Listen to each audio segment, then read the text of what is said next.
Let's get straight into it. According to XRP macro analyst Versan Aljarrah, the big question for XRP holders right now is not, when will XRP moon, but rather, when will its price suppression end? That's a very different framing, and it opens up a deeper discussion about what might be holding XRP back compared to Bitcoin and Ethereum. Aljarrah, who co-founded Black Swan Capitalist with his brother, recently claimed that XRP, even at around $3, is being held down by what he calls coordinated regulatory and market actions. He suggests this suppression isn't just a vague theory, but something actively embedded in the way exchanges, trading algorithms, and certain regulatory decisions interact with the market. According to him, whenever XRP starts to gain momentum or see higher trading volume, it runs into what he calls artificial resistance. This can take the form of spoof orders, wash trading, and algorithmic bots that disrupt natural buying pressure.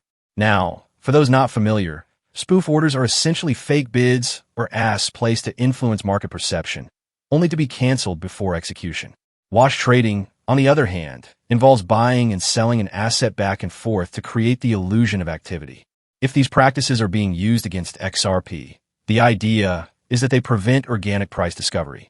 This leads us to the regulatory angle. Aljarrah points back to December 2020, when the U.S. Securities and Exchange Commission filed its lawsuit against Ripple, accusing the company of selling unregistered securities. He calls the timing strategic, as it happened just when XRP was gaining institutional exposure through partnerships like MoneyGram. After that lawsuit, major U.S. exchanges including Coinbase and Kraken delisted XRP, cutting off retail investors from buying it easily. Institutional interest inside the U.S. also froze.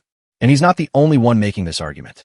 Last year, an XRP community commentator known as All Things XRP said the lawsuit didn't just hurt the price.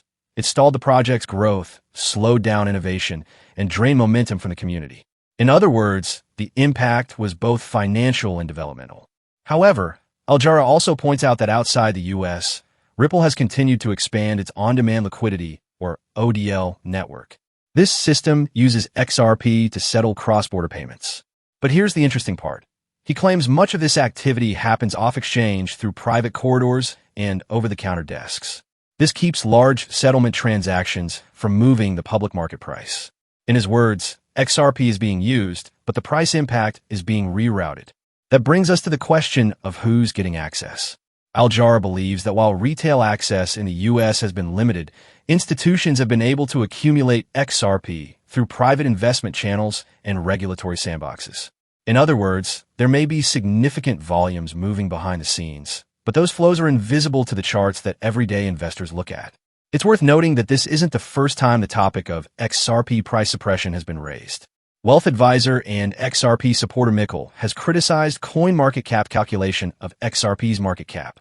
According to Mikkel, the platform uses an arbitrary circulating supply number, 56 billion XRP, and excludes tokens in Ripple's escrow.